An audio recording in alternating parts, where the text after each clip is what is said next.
तो बेवकूफ बनाना बहुत आसानी है, ये उसी सबको बोल रहे हैं। आज के दिन को 100 मुसलमान से 80 मुसलमान को मेरा खिलाफ कोई बोलेगी तो आपको तोड़ के मारने जाएगी।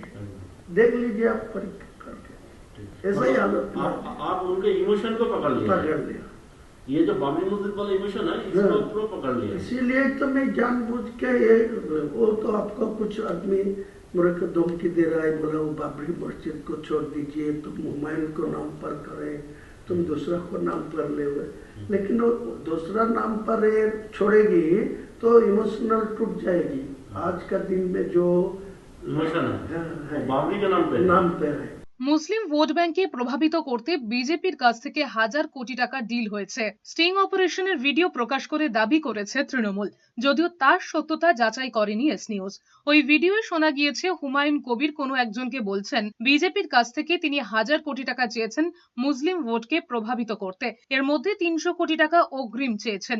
আম জনতা উন্নয়ন পার্টির প্রধানকে বলতে শোনা গিয়েছে যে বাবরি মসজিদের দাবি তিনি তুলেছেন মুসলিম সমাজের ভাবাবেগকে কাজে লাগানোর জন্য। তিনি আরো বলেছেন বাবরি নামের থেকেও মসজিদটা আসল। ভিডিওয়ে হুমায়ুনকে বলতে শোনা গিয়েছে শুভেন্দু অধিকারী তাকে বলেছেন দিল্লিতে নিয়ে গিয়ে সেন্ট্রাল লিডারশিপের সঙ্গে কথা বলিয়ে দেবেন। পিএমওর সঙ্গে কথা হয়েছে বলে দাবি করেছেন তিনি। অসমের মুখ্যমন্ত্রী পরে মধ্যপ্রদেশের মুখ্যমন্ত্রী এই কাজে তার সঙ্গে যোগাযোগ রেখেছেন। তৃণমূলের দাবি পিএমও থেকে কারা যোগাযোগ রাখছেন হিমন্ত বিশ্ব শর্মা এবং মোহন যাদবের সঙ্গে যোগাযোগ, বিহারের অন্য একজন কিভাবে টাকা রেখেছেন সেইভাবে তিনি রাখবেন এবং হুমায়ুন কবিরকে যে হেলিকপ্টার নিয়ে ঘুরছে তা পুরোটাই একটা স্ক্যাম এবং এর তদন্ত হওয়া উচিত।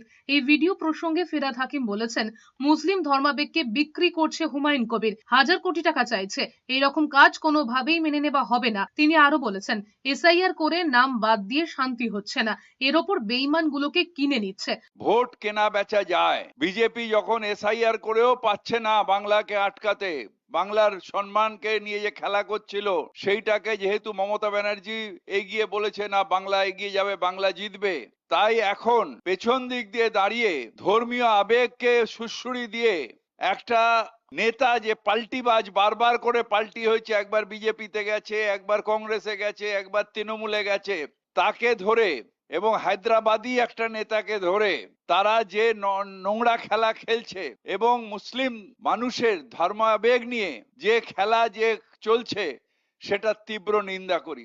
যদিও হুমায়ুন কবিরের দাবি পুরোটাই এআই দিয়ে বানিয়েছে তৃণমূল, প্রমাণ করতে না পারলে 2000 কোটি টাকার মানহানির মামলা করবেন। আজকে दिन में ये सारा इंडिया का मुसलमान लोग मेरा साथ दे रहा है कि मुस्लिम लोग बेसिकली ना बहुत इनोसेंट होता है। हाँ, बहुत तो इसको बेवकूफ बनाना बहुत आसानी है, ये उसी सबको बोल रहे हैं।